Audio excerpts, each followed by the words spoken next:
Hello, everybody. How are you on this Sunday afternoon? I'm just checking stuff up here, and I am making sure that I have turned off any unusual noises on my phone. If you have a telephone with you, could you please do the same? No ringing in the show. And so we are live streaming today too.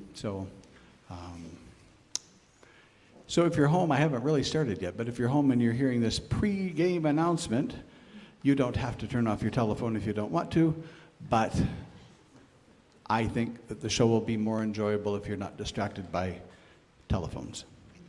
All right, back there in the light switch, ready? Here we go, it's about to get dark, but it's not really gonna get dark because it's 4 o'clock. There we go. Showtime. Hey, welcome all to this afternoon's performance. We are in the very first weekend of the very 20th Tuba Bach Festival, and I'm glad to have you all here. Yay! So yeah, whether you are here in person, in which case you have, don't listen if you're at home. If you're here in person, you have the very best seats, and you're in for a real treat. Okay, if you're watching at home, enjoy watching, and you're in for a real treat.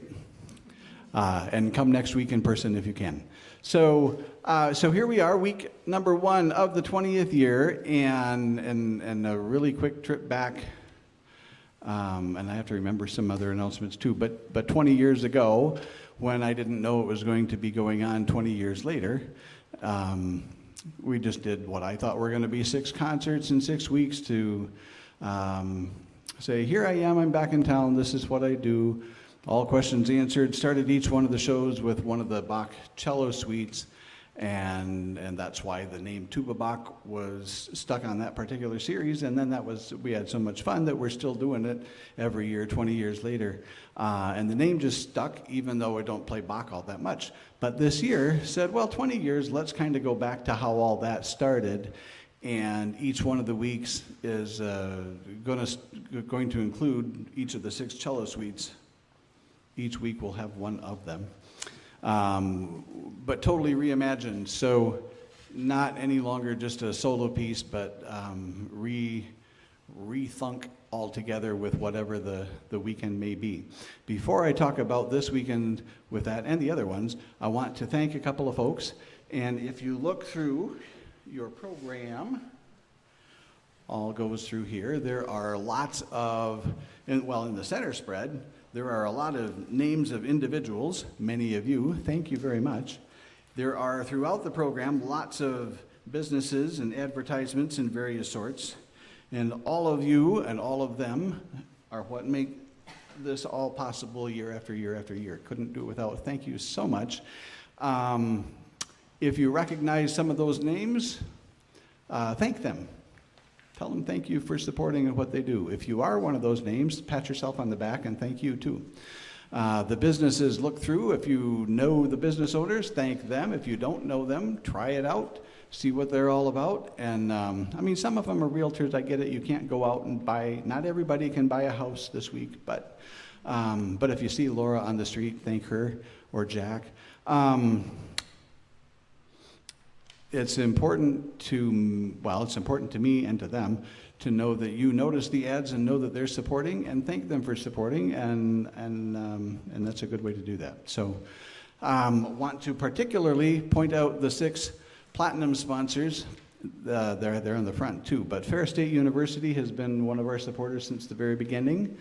The Michigan Arts and Culture Council and National Endowment for the Arts. And I want to do a special shout out to them. Thank you for their support. That support is their fiscal year ends September 30th, and as of today, on September 14th,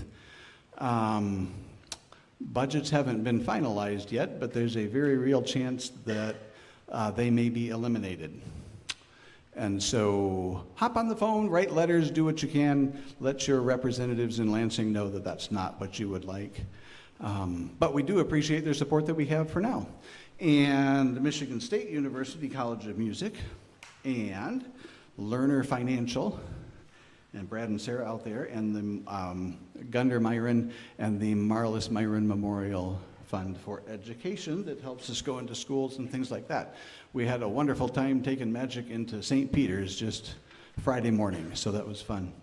Okay, back to the cello suites.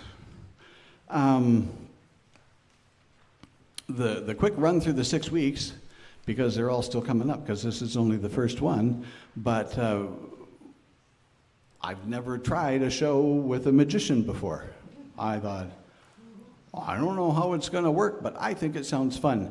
For me, the music is very magical, and so it always has been kind of my own magic, but I also very much like watching magicians at work and wonder, how did that happen? How did they do it? And again, music is very much that way for me. We'll talk about the other 5 probably later. So this one, mostly you're going to want to watch Mark and all that he's doing. Suspend all rules of concert etiquette. You know, there's like, oh no, we can't clap between movements. We must be quiet. We can't. If he does something cool, clap for it, you know. We'll worry about the rules some other day. I'm going to be playing all sorts of different instruments, and the reason for that is, and we're not spending a whole lot of time of it, but for those of you that don't know, had a stroke back in June, working on trying to get back to being, normal self. So every night, really since June, even down in Grand Rapids when I was in rehab at Mary Free Bed,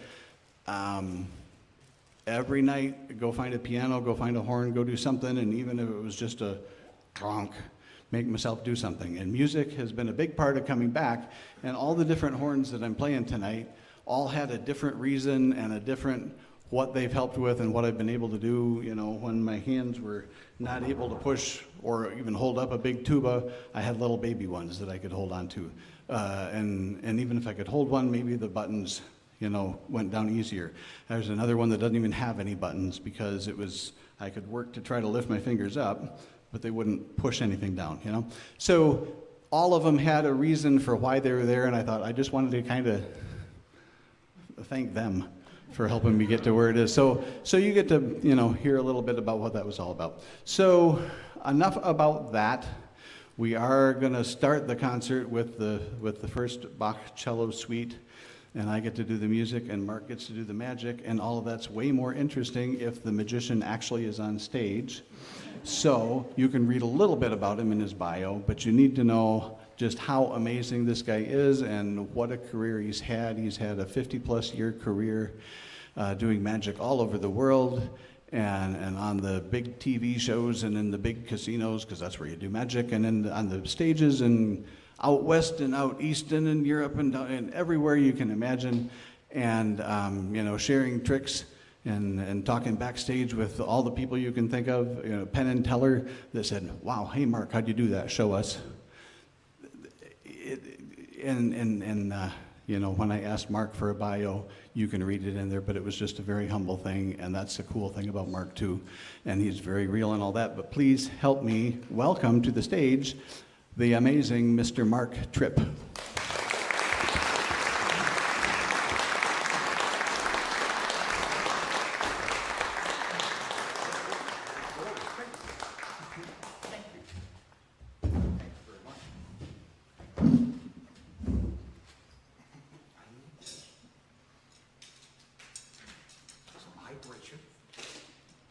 I'm ready. You ready? Yes. Are you ready? Yeah. Am I ready? That's the one you got all done.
A little mystery with a cup and a ball and your undivided attention.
I'm ready.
Young man in a red shirt, short sleeved.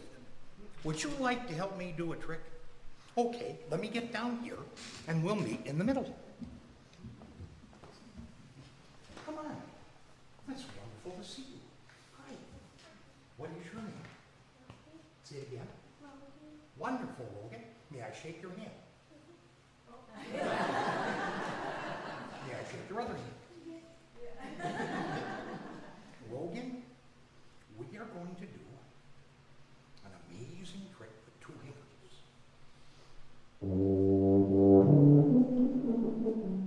Once I untie them, that's the trick. Turn this way so they can see how it ends. Okay. I am going to tie these two handkerchiefs together in a nice tight knot. Feel that? I feel tight. Okay. Grab one handkerchief from each. That one there. And the other right here.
Let go of the hands.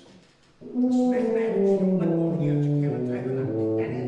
Take that end. Stay right there with the window.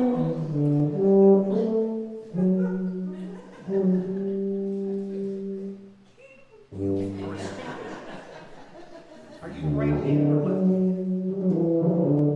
Right-handed. So if you were to have an accident, lose one of your hands, you'd want it to be your left hand. Don't get nervous, you're not going to lose your hand. Everything's fine. But if you did lose your left hand, your right hand would now be left.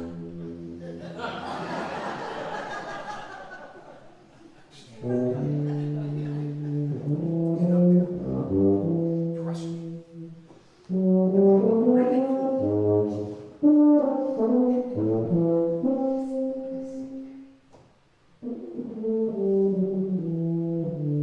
Put your hands here like that. Shake them over your head. Attaboy, champ, you win the fight. Back down here. Watch this.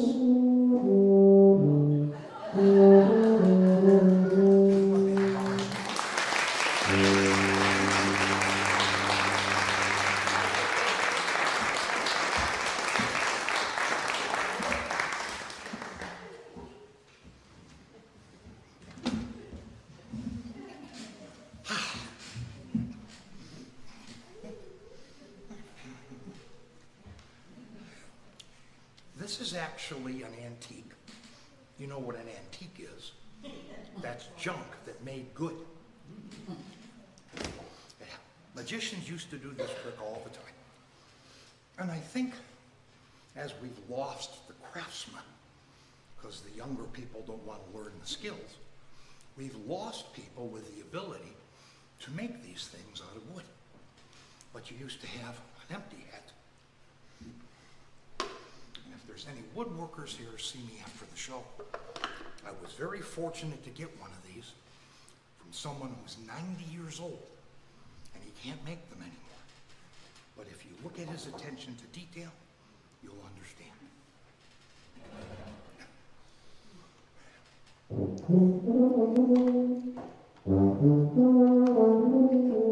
Has to do with the die, a box, and a hat. Die goes from the box to the hat, visibly right before your very eyes.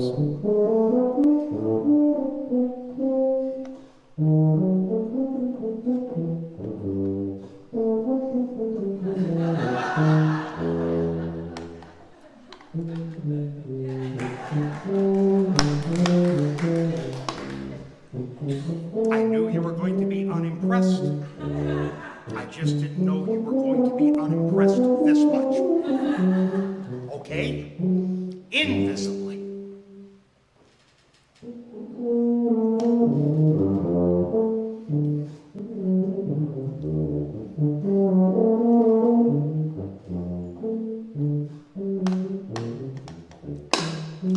And now, we make the die go back from the box to the hat.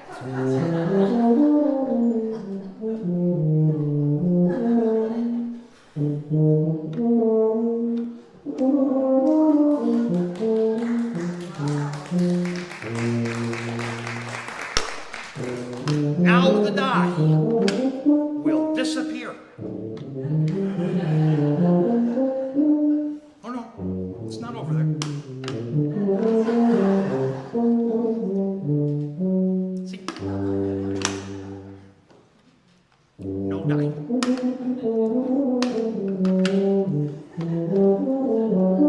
Both doors. Door number one. Door number two. You are clearly more attuned than I was led to believe. Fine. Both doors at the same time. Yep, it's gone.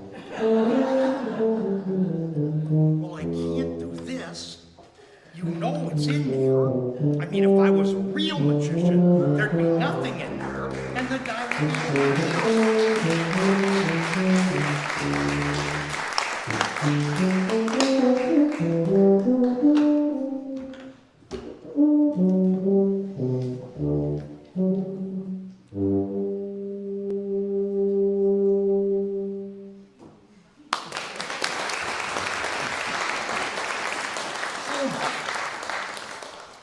needs to throw another log on the air conditioner.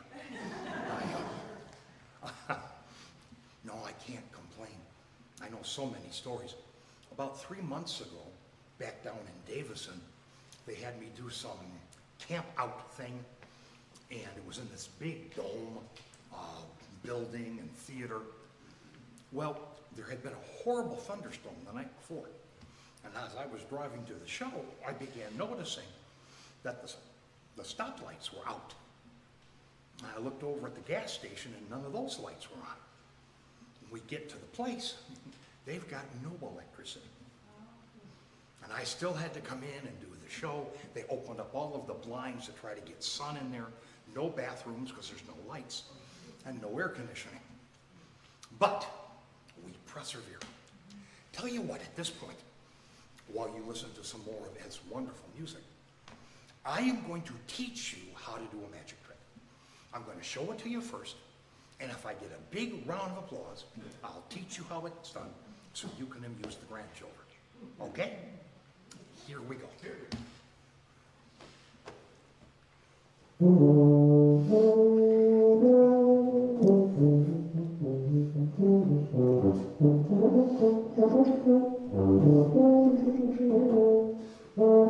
Got a red handkerchief. There it is.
Don't open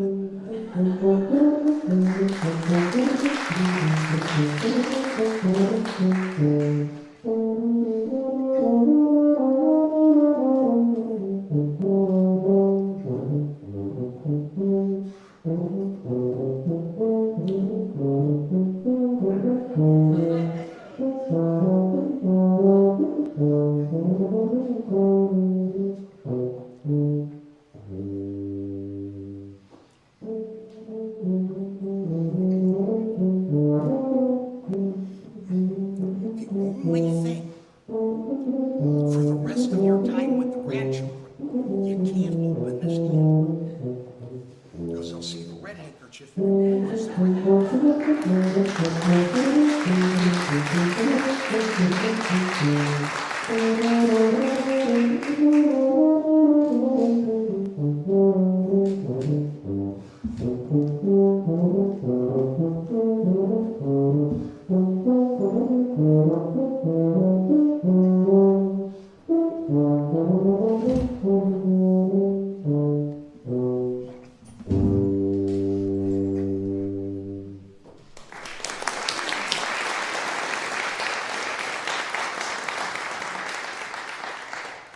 While Ed moves all sorts of things around, I'm going to do another trick for you, and I'm going to talk through the whole thing. Ignore him, he's busy. Every magician has to do a card trick. It's in the union rules. And I'm a good union man, I don't want to violate the code. Although nowadays it seems like that's all they want to do is card tricks. I came up with this card trick Because I'm really, if you know the show, I'm really trying to fool Penn and Teller. I've had a lot of fun with this, but I'm going to need 2 people to help me. All you have to do is stand over here. So, somebody in the front row who could help me, can you? The lady, yes, thank you. Yeah, just come right up and stand over here. Give her a big round of applause. And what is your name? Sue. Sue. Sue.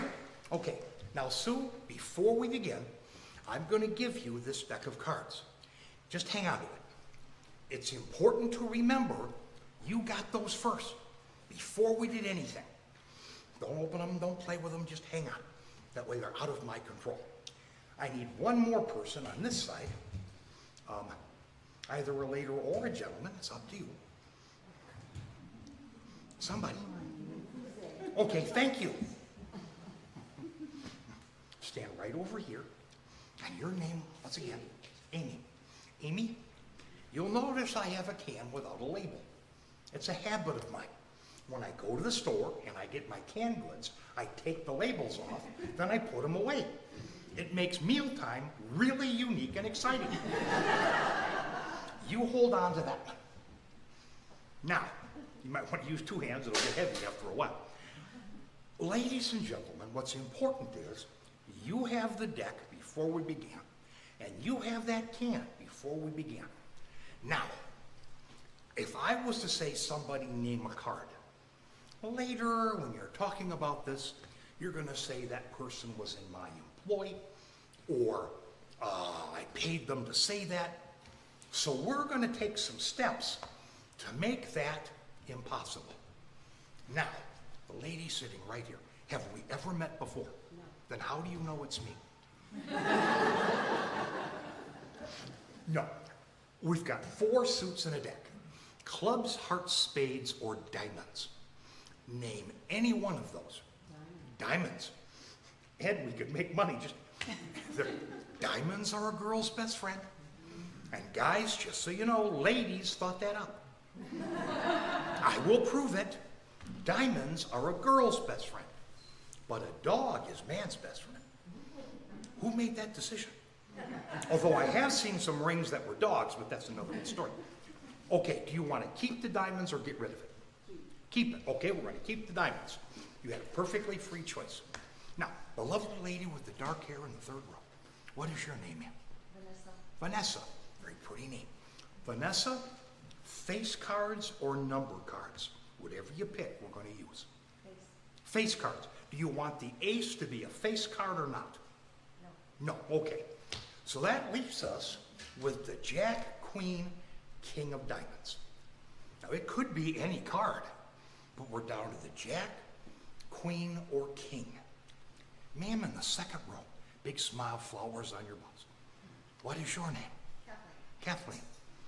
The King, the Queen, or the Jack? Queen. The Queen of Diamonds. Now, let me show you something weird. In this deck, and they're in order, so we do not have to look very hard, we've got the Joker, although I have the diamonds at the back, which tells me I should probably move them. But you said the Queen of Diamonds. Hold on to that card, but don't turn it over. Now, I want you to notice on the back of the deck, I've written things that could be in cans. Fruit salad. If you had said the 10 of hearts, it would be fruit salad. We've got nectarines and tomato soup and bean sprouts and mushrooms and ratatouille and cat's meat. After a while, you get bored writing things. Apricots and potatoes, you get the idea. Would you please turn that card over and tell me what it says? Pineapple. Pineapple. It could have been any of those things, but through your free selection, we ended up with pineapple. Now, don't hurt yourself, but open that can. And it's a real can, it's real in there, so don't spill it all over yourself. Open it up, tell them what's in it, or show them.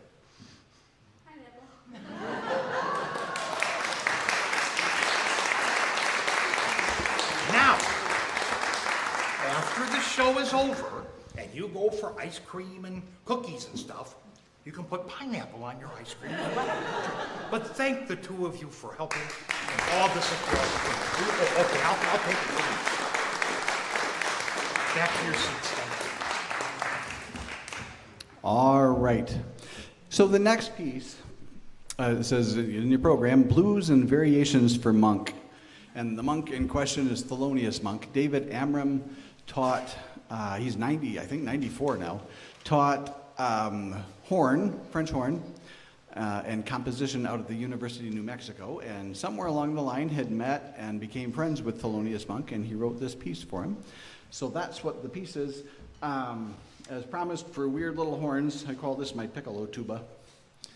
And therapeutically, you know, these were a lot easier to be able to, I could do that before I could do anything bigger. So, so this is Blues and Variations for Monk.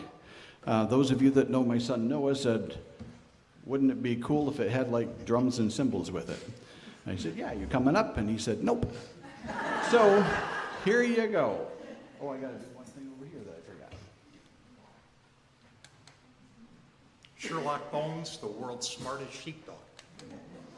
If you're wondering about the binoculars, that's because he's a watchdog. They're not going to get any better. Laugh now. Oh, we don't need this for sure.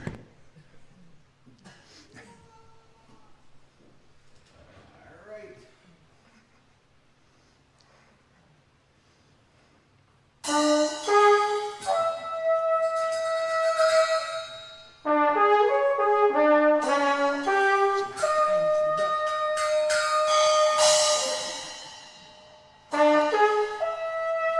right.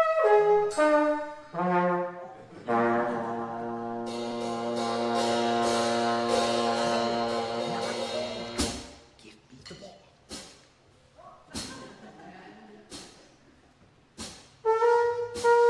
Are you two related? No ball.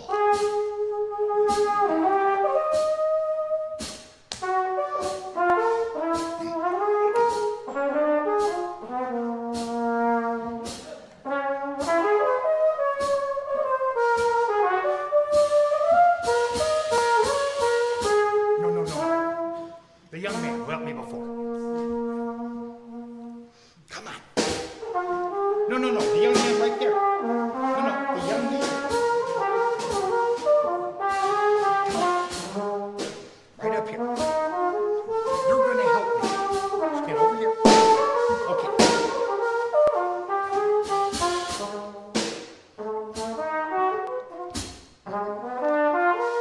Take these, mix them up. Okay. There's several cards. We've got a bone. Yeah, you like the bone. And a carrot.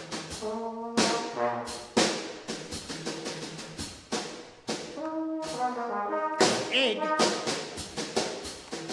An apple. Banana. Okay. You want the bone. Okay. Mix those up.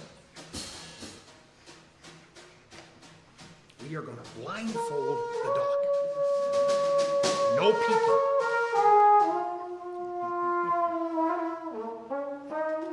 Help me, put the blindfold around the dog. Over the head. Yeah, okay. Mix those up. Now, no cheating, right? He can't peek.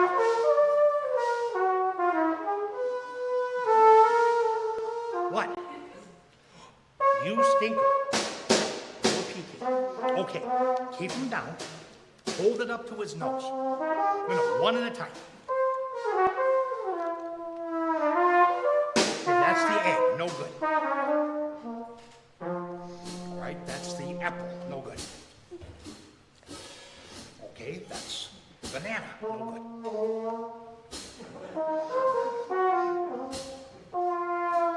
That's the bone. He got it right. Thank you for helping.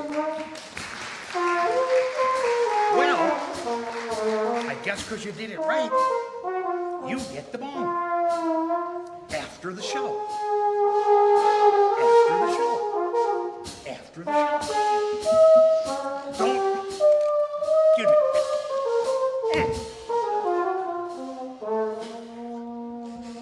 take the bone.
Now I gotta put all this stuff away.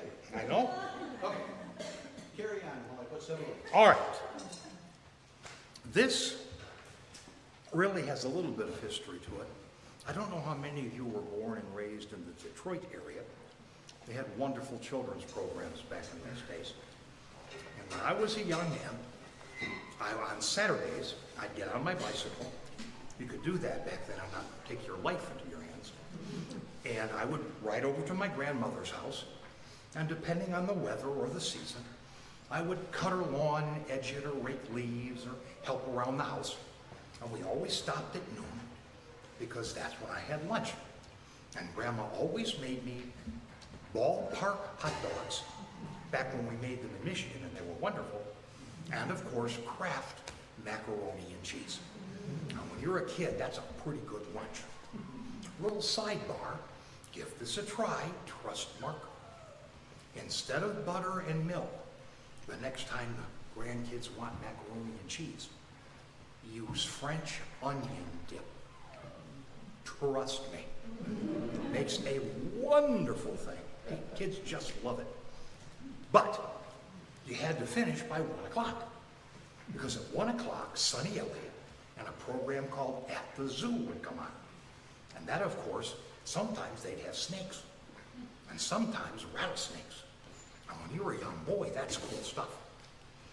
Right after that was a program called Milky's Party Time.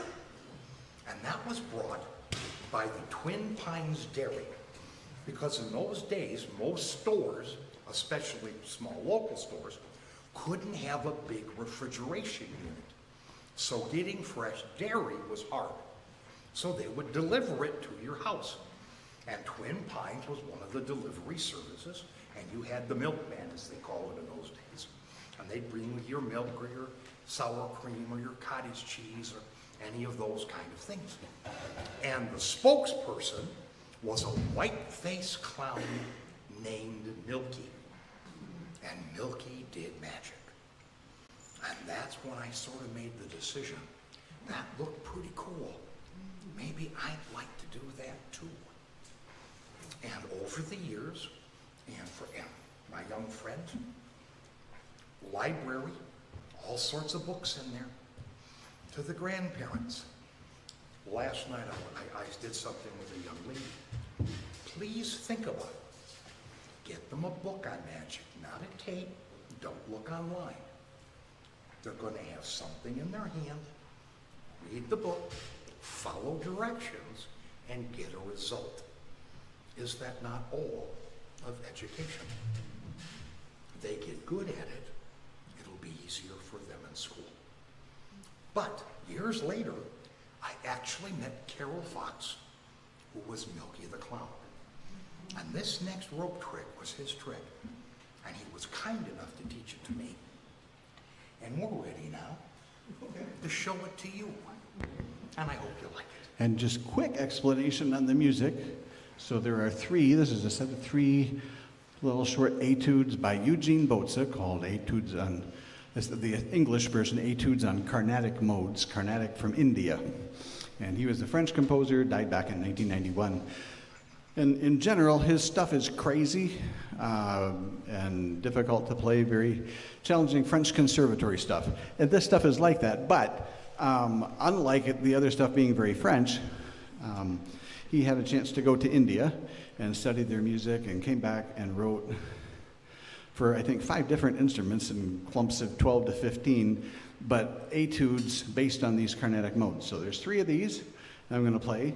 The instrument I have is a double bell euphonium. If you wondered about it, it's as strange as it looks, and it does its own little magic tricks. So that is what I'm going to be doing while Mark is doing amazing, cool rope tricks.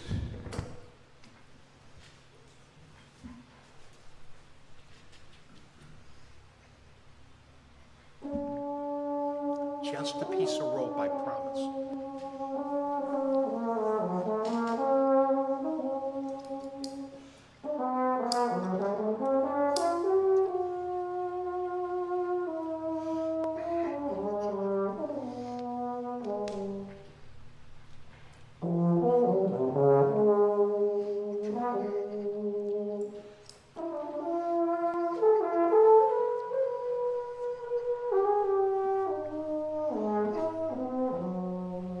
They're supposed to be even.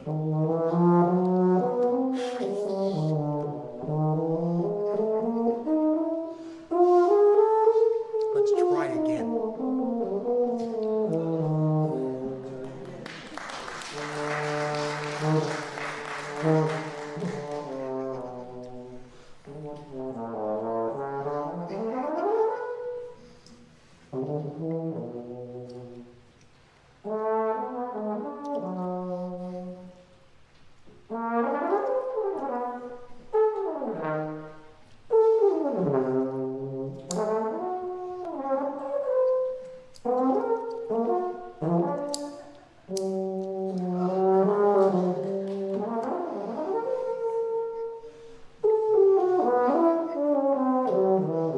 And the magic words were twin pines.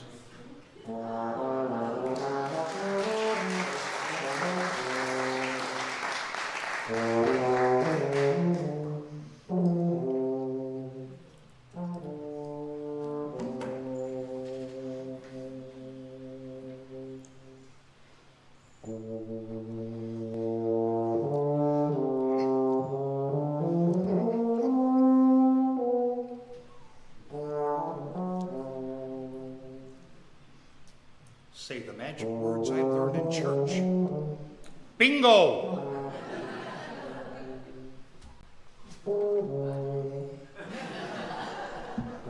2 out of 3, ain't bad.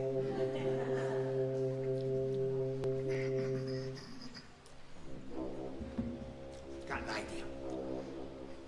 Did you bring your handgun with you? No, put your fist like that. Now put your thumb up like that. Put your finger out like that. Thumb up too. Like that. Yeah. Be careful, the finger's dangerous. It has a nail in it. Yeah. Aim at the knot. Everybody.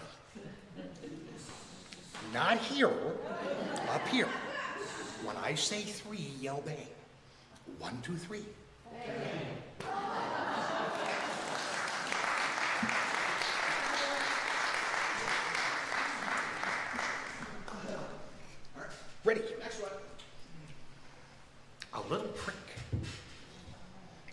Buford, the bashful genie. Buford is asleep.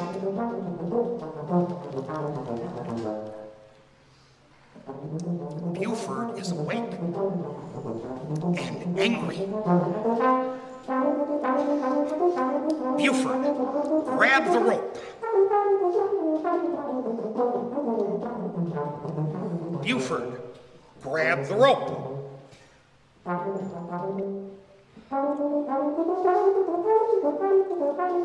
Just a moment. I have to discuss something with Buford. Grab the rope.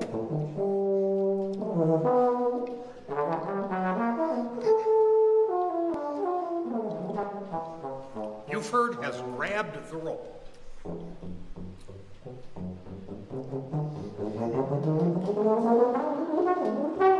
You don't believe me? He's got the rope.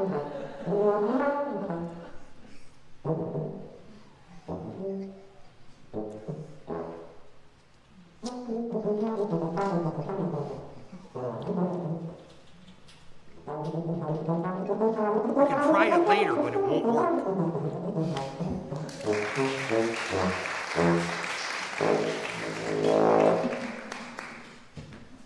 Now, the reason why I had to create the card trick is this was actually the trick I wanted to fool Penn and Teller with. And when I contacted them and said I wanted to go on the show, and they asked what I was going to do, Teller said, well, don't you remember the last time you were in Vegas, you showed us how to do that. So it's going to be impossible to fool us. And they actually did it on the show. Now, none of you would have caught it, but as I was watching, kind of depressed, in the middle of the thing as they were doing it, Penn said, we got to be careful not to trip ourselves up doing this trick. Remember, my last name is and I got it. But I'm going to need one little helper to help me do this. Now, you said I can't see her. What's that? The lady who was with us. Oh, at the brook. You were at the brook? We were at the brook. Yes, there she is. Come this way. Give her a big round of applause. You were hiding in the middle. Come stand on this side. Be very careful, and you can get started. I like the tattoos. Are they permanent or you? They're okay. Examine the blood. And look through the hole if you want. Examine the rope. Make sure nothing comes apart, goes back together. Nothing twists or bends or goes crazy. Okay. What I'm going to do, I'm going to take the rope and I am going to tie up the block. I'm going to put it through there twice.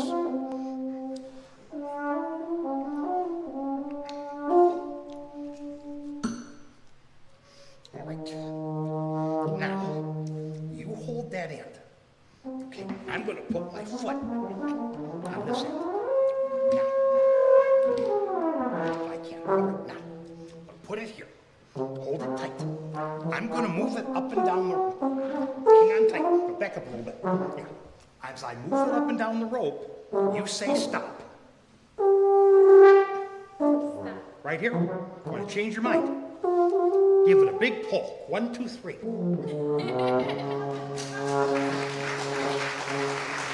Now.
this up. Sure. Change it around. I brought a friend with me today.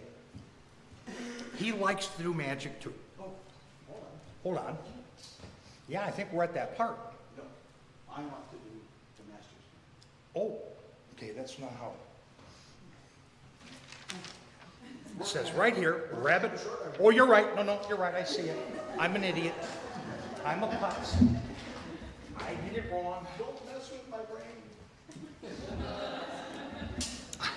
But I do want to talk about this. Remember I talked about going to my grandmother's house, and one day I was cleaning out the basement, and there were a stack of albums down there. And as a young man in the early 60s,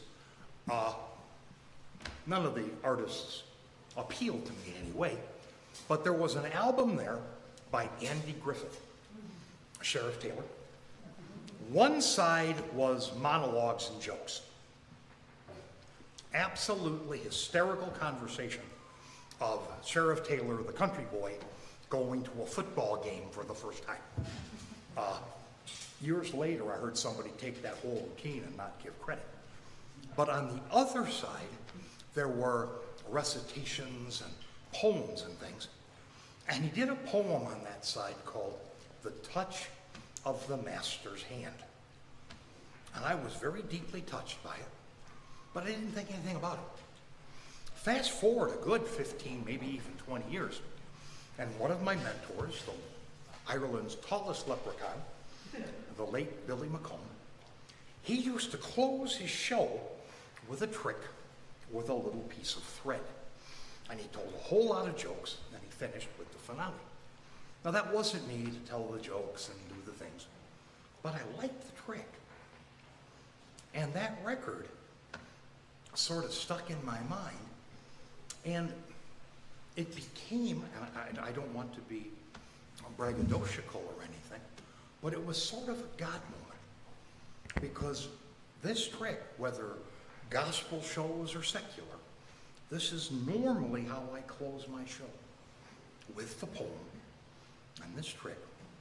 And if you really know the poem, yes, the ending is a little different, and we can talk about that later too.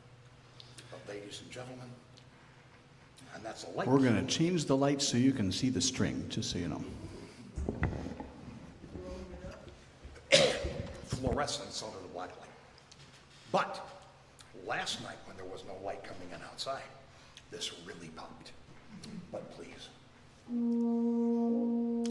It was battered and scarred, and the auctioneer thought it was scarcely worth his while to waste much time on that old violin. But he held it up with a smile. "How much am I bid?" "Good people," he asked, "who'll start the bidding for me?" $1, $1. "Now who'll make it $2? $2. Now who'll make it $3? $3 once, $3 twice. It's going on, but no. From the back of the room came a gray-haired old man who picked it up with a bowl and, wiping the dust from that old violin and sharpening and tightening up the strings, he played a melody as pure and as sweet as a caroling angel sings. And after a reverent pause was spent, and a voice that was soft and low, "How much am I bid?" "Good people," he asked, as he held it up with the bowl. $1,000. Now who'll make it $2?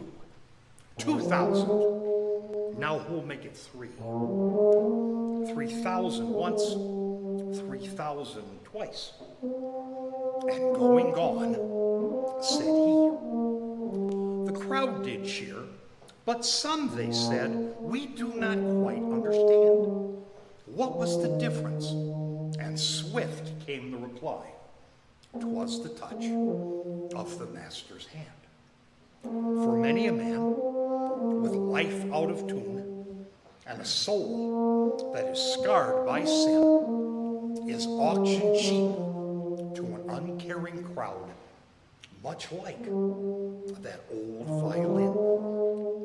But the master comes, and the foolish crowd can ne'er quite understand the change that is wrought and the worth of a soul that's been touched by the master's hand. So, if ever your life is out of tune and no music soothes your soul, then seek out the master whose gentle touch can heal you and make you whole. For like that battered old violin, a life that is not so grand may be uplifted, redeemed, and transformed by the touch of the master's hand. Just a second, it tangled on me. Almost never happens.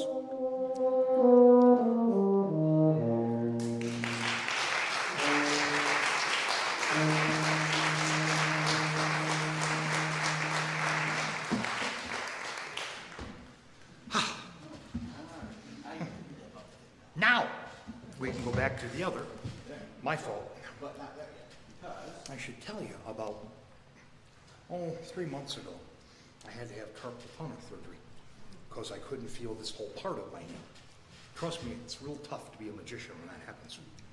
So they did it, and the good news is, these fingers and this side of my thumb are wonderful. This side is still numb like he injected it with Novocaine. And if that part of the thumb hits when I'm doing the trick, I don't know, I can't feel. So sometimes things happen. But I brought a friend of me with today. Hold on. I'm going to interrupt you one more time. I have to do a quick announcement. I know you do. That's why I Before you your said friend. to go on. I know. So in the program, and some of you might know about these, if I go back, about 3 or 4 pages from the end, there's a picture of a little statuette, and it says, Tuba Bach Bubba Awards. And this was something, it's 20 years in the making, but, and I think I say in there, there's the TV has their Emmy Awards, and the movies have their Oscars, and music has their Grammys and all that. And I said, I'm going to have my Bubba Awards. It's the Bubba because Tuba is Bubba. So he became Bubba. And that was, those of you that know Paul Hillman, for a long time, he kept telling my little logo, and he called him Bubba all the time, and I didn't know why, and then he explained it. And so that's his name from here on out. If you're ever wondering who the Tuba guy is, he's Bubba. So I asked daughter Gwen, to make me a 3-dimensional Bubba. Could she do that? And she designed this thing and turned it into a little statuette kind of a thing. And back in the springtime, when Phil Cinder was here for the spring concert, and he was just about to retire after 43 years at Michigan State, I said, he is the perfect guy to have the very first Bubba Award. And my idea was to have like maybe 1 or 2 a year. But this is their 20th year, and I got to make up for a lot of lost time. So Phil was the very first one. But then since then, they have gone to Dr. Gunder Myron for his wonderful years of service in the Marlis Myron Memorial Fund, to Sarah and Brad Fath that out at Lerner Financial, and wonderful community support. They do amazing things out of there, and with Community Giving Day, but also because they're my neighbor and they do amazing things there too, and stepped up and helped a lot when we needed help. Who else did I have? Dr. Pink, Bill Pink at Ferris. And again, for all 20 years, Ferris has been a huge supporter, and the Office of the President has made sure to keep that in their budget. And then Raymond McLean was up here doing a special thing a few weeks ago, and I wanted to make sure to recognize him. And then I thought, you know what, it being the 20th year, I want to do this and continue it through the festival this year and recognize some outstanding folks that contribute, whether it's musicians or donors or businesses or whatever. Today, particularly because things are a little bit different up here, and there's been a lot of, oh geez, where do we put the cameras? How are we going to do this? Oh, by the way, can you do light switches or something? Way back again, from the very first year that we've ever done this, behind the scenes, helping run things, and whether that was just, oh, I need recordings, oh, I need, can we do some video stuff? Can we do, oh my gosh, it's COVID time, how do we live stream? Can we do this? Can we do that? And how do we do this? And how do we control all of it and manage all of it and without complaining and without doing stuff and just always helpful and always cheerful? The gentleman that's over here at the board that's helping with the live stream and sound is Jeff Gabalis. And I want to make sure that Jeff has one of our bubbas. So Jeff, can you free yourself from headphones for a second? Be careful. I will.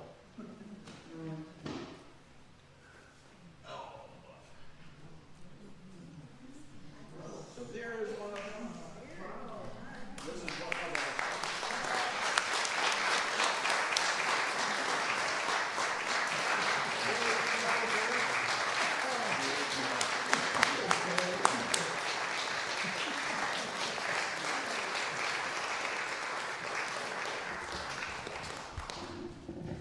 Now we can finally get to the part that Mark's been waiting for me to get to. No, I. And I'm going to grab another horn. This thing that you're about to see is the one least likely to know. It's called a serpent, and it was something that was invented back in 1591. There's actually a date for it, but it's a goofy instrument, Baroque kind of stuff. Noah wrote me a piece based on some old poetry by Alexander Pope about worms and stuff that lives with us, and that seemed appropriate for a serpent. So, but it helped therapeutically because I just had to cover holes and stuff. So I wanted to do that. While I'm doing that, Mark's got a little rabbit dude that hopefully doesn't have worms. So there we go. Keep bringing up worms. I brought a friend with me. He can do magic, sort of, kind of. He's not very good. Promise me you won't laugh at him. Okay.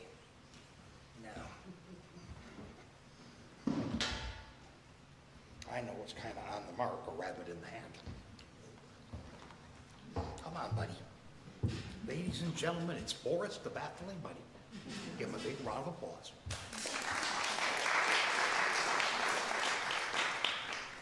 I still don't know what he means by the worms. Okay. What's your first trick? Boris will produce a dove.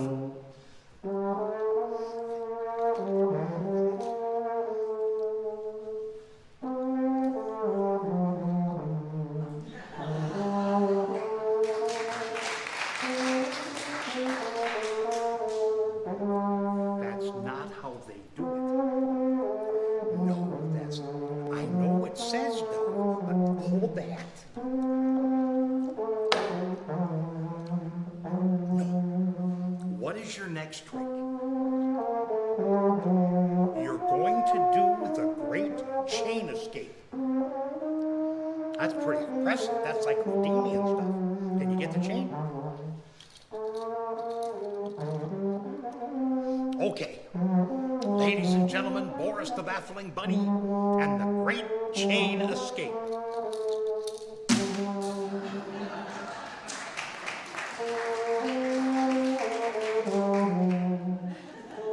Boris, what was that? The chain escaped. What is your last trick? You're going to make a balloon disappear. I see a problem. I see a problem. Boris, how do you plan on blowing up a balloon? Boris! That's dynamite! That's not how you blow up. That is not. You're going to blow all of us up. Have you been watching the penguins from Madagascar again? You and Rico? Tell you what, you hold the hat, I'll get the balloon.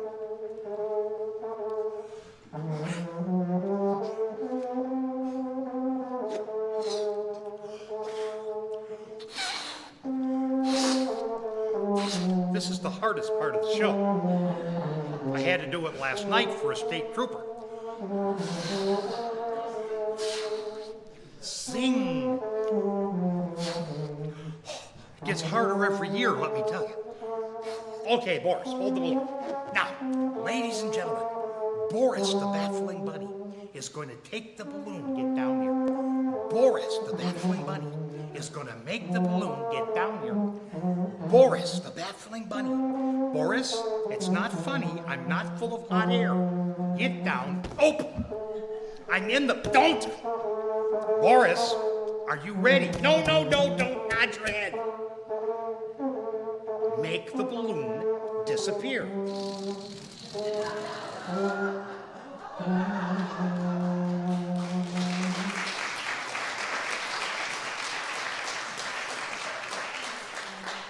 What? You think you did a great job? You want a raise in your salary.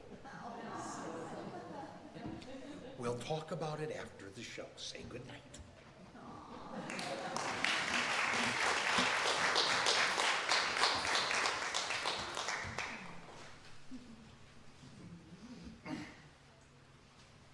Gets any hotter, I'm going to melt.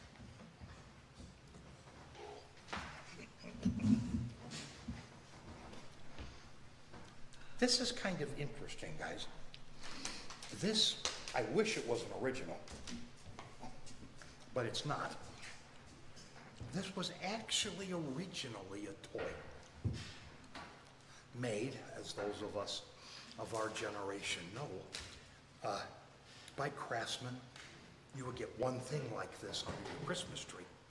And this one could actually quack and do different things. If I get my finger in the right position, I can make it move.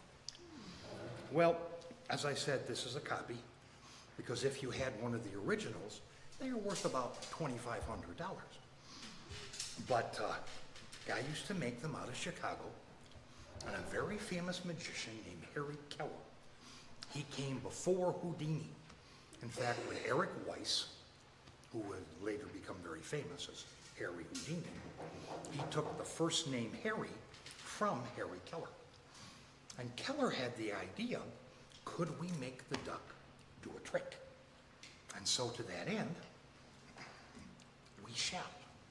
Now, I have to take the handkerchief and I have to blindfold the duck, because we do not want peeking duck.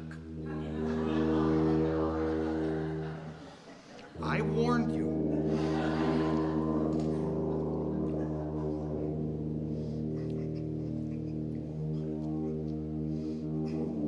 If I can tie the knot. Here we go. Now, some churches have a problem with cards. So a very dear friend of mine, Tim Sonnefeld, he created these cards. And they're letters.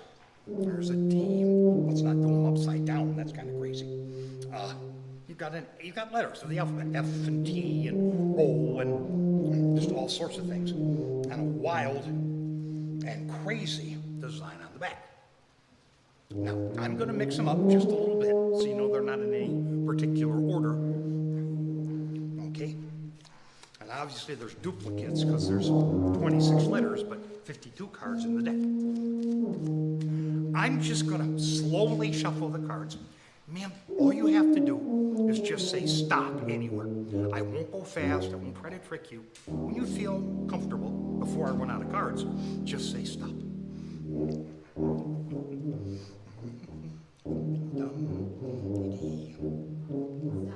Right here. Okay. Don't say it out loud, but everybody look at that card. It's very, very important. And in fact, I'll mix them up some more so that it would be impossible for the duck to find the card. Okay. Put the cards in the holder. And we take Doris the Daffy Duck. Doris, are you ready? No cheating, Doris. We don't care. Okay. She's wood. She has no eyes. For the first time in a loud voice, what card did you look at? Well, see, you have to say the card, and then Doris will go after it.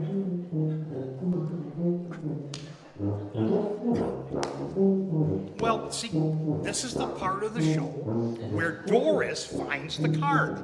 But you have to tell us what the card is before we can find it. What card did you guys see? You're all in on it. Abbott and Costello, who's on first? Okay. The card was Y. Doris, you ready?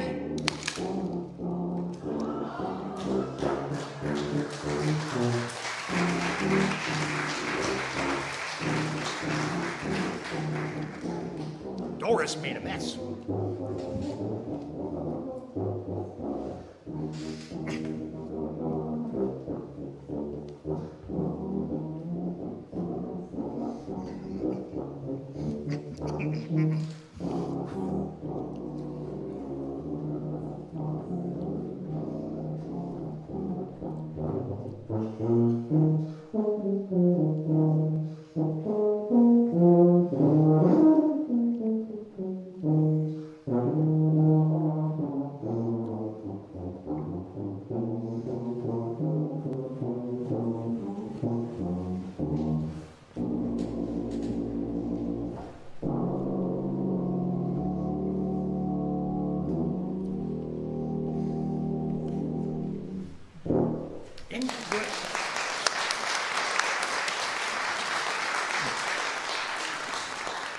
I have had a wonderful time tonight.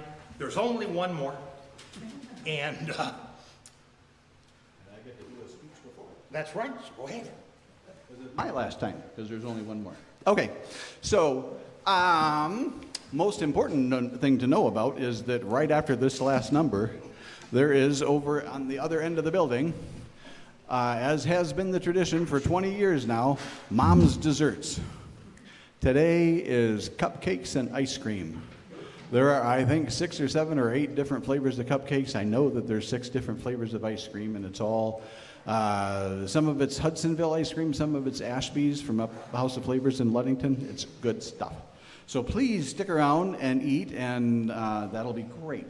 And have a chance to talk to Mark and me and whoever else up close. Please don't, and thank you, don't come up on the stage. I'm not 100% steady on my feet, and I don't want to trip over or have, you trip over me or me trip over you. And I'm not interrupting, but pieces of the stage are starting to move. And pieces of the stage are, yes, so don't, just meet us out there. It will be great. There are, as I said, 5 more weekends coming up. My request of all of you is come back and bring friends. We would love to keep on doing this, and it's fun to play for you, it's fun to do, and it's even more fun to play for new people that don't know what we're doing. So there are, next week, 4 friends from, I say friends, 3 of them are friends I haven't met yet, from Venezuela. Marco Granados has certainly been here before, and many of you remember him, flute player extraordinaire, and he is bringing with him this time Hector Molina is a cuatro player, cuatro on guitar, and Gonzalo Tepa is an amazing bass player, and he's coming. And then Marco's brother Leonardo is a maraca percussionist and singer. So that's next week, and a Venezuelan take on the cello suite too. That will be very fun. The third week are all friends from the past, and we just haven't seen them all together for a while, maybe not ever. I don't know. Alvin will be back. Alvin Waddles is here. Marion Hayden playing bass. Galen McKinney playing drums. I don't think she's been here with Alvin before. And Mike Dees, just coming off just a banner year for him. My gosh, I think there was a Grammy this year. If there wasn't, they were all packed up in years before. I don't know. Downbeat Magazine is one of the big premier jazz magazines, and he's been trombonist of the year for several different years. This year he was also baritone saxophonist of the year, because that's just how Mike is. And then he also won a Guggenheim Fellowship for his compositions and stuff. So that's the third week. The fourth week is a prog rock, prog music, jazz, rock, classical, all sort of fused together, a lot of fun. The fifth week, some folks from the Celtic regions. Tony McManus will be back, but also an amazing fiddler, Shane Cook, and a bagpiper, Uilleann bagpiper, Sean Gavin. So Scottish and Irish things there. And then the final week, we're going to the movies and having a whole lot of fun. The picture actually that was with today for this show is from one of the movies that we're playing on the last show. So I just thought that was kind of fun. So there are 5 more weeks. Please come. Please enjoy. The financial support part, I have to say something because I wouldn't be much of a fundraiser for a nonprofit organization if I didn't. But my first part with that is thank you all so much, because I know that most of you have given, and I appreciate that very much. If you would like to contribute, there are several ways you can do that. Towards the end, there's another page in the program that has a QR code on there, because we're all in the 21st century now. So we have our own QR code, and there's an address for snail mail, and there's a website where you can go for credit cards and things like that, and there's always my old tubas by the door on the way out. So we appreciate any and all donations, but as I said, the most important donation is you being here and bringing friends with you. Thank you, Jeff Gabalis, the most recent Bubba awardee, for all that he's doing over here. And Jeff Peddlety, that's running around taking pictures and helps with the setup of the cameras and all that too. Jane Peddlety and Adriana are somewhere that help get you in the door and do all that. And Mom and Dad and Sister Martha now that are helping out with the snacks in the kitchen. So all those folks we want to thank, and all of our sponsors and everything like that. And mostly I want to thank this wonderful gentleman and now a very good friend, Mr. Mark Tripp, and it's been a very enjoyable week. Thank you.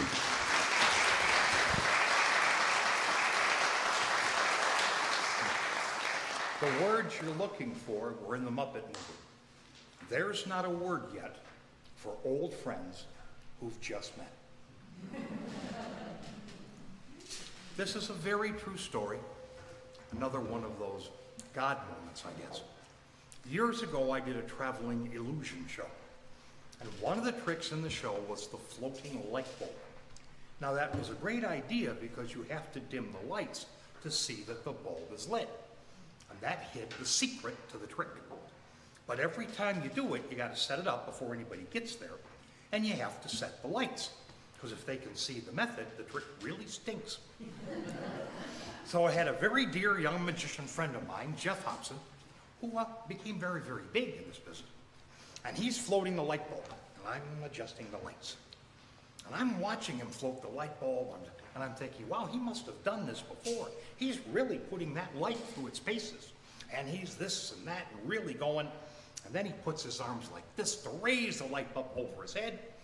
And there was a, and down went the light bulb, crash, into thousands of pieces. Now you're supposed to have more than one in case that happens. But that was our last one.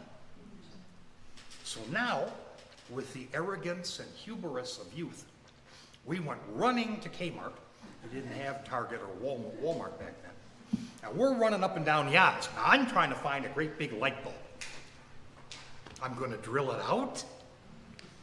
Well, Jeff found this. And he said, Mark, do this. I said, Jeff, the show is in an hour. What are you talking about? He said, I've heard you do the voice as a joke. Do the puppet. I said, and do what? He said, fake it. And as we know, the greatest problem with youth is that it's wasted on the young. But, so okay. By the way, Ed, this watch has gone off 3 times already. It didn't go off once last night. And of course, this is a child's puppet, so getting my hand in here is difficult and uncomfortable for Kermit. It took you a little while on that one. So what I had to do was figure out, help me. Yeah, none of you got that joke. 1950s, The Fly, Vincent Price. Look it up.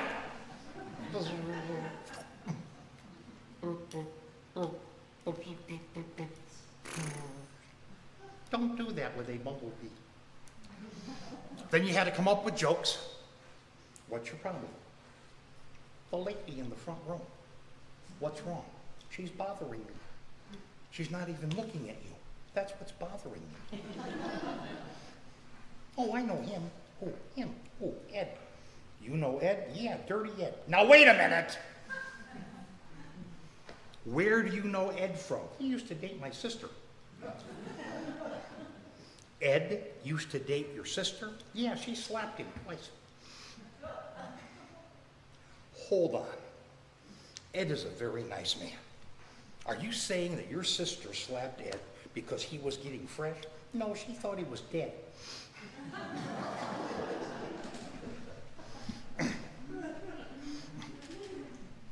Over time, with a great many more jokes and a great much more effort, he became one of the hits of the show. I never went back to doing the light bulb. And with that in mind, Ed and I and the frog would like to leave you with an important message.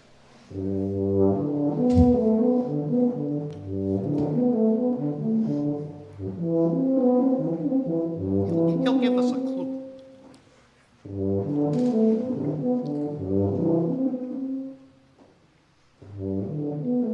I can't see your face, Ed.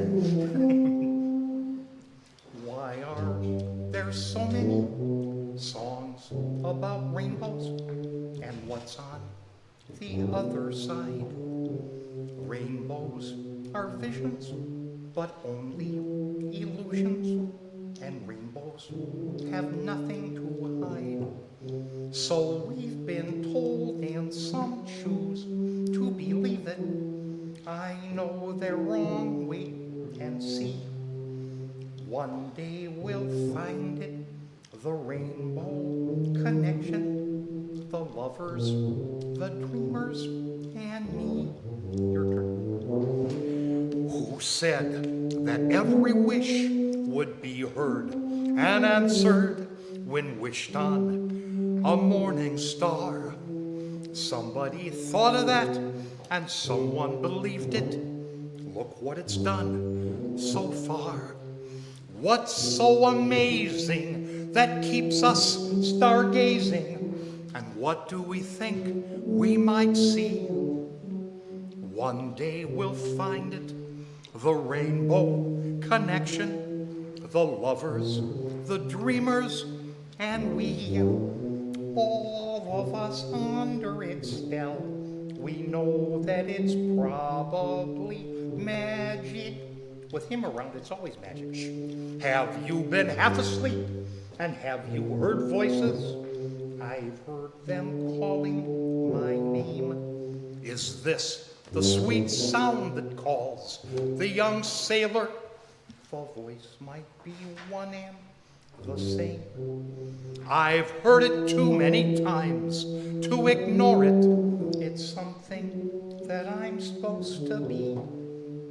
One day we'll find it, the rainbow connections, the lovers, the dreamers, and me. La la la la dee, la la la la la dee, la.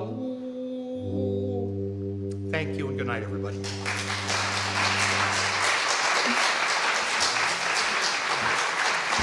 Mark Tripp, ladies and gentlemen. Thank you. Thank you so very much. Thank you. Thank you, that's very kind. Thank you. I'm going out there.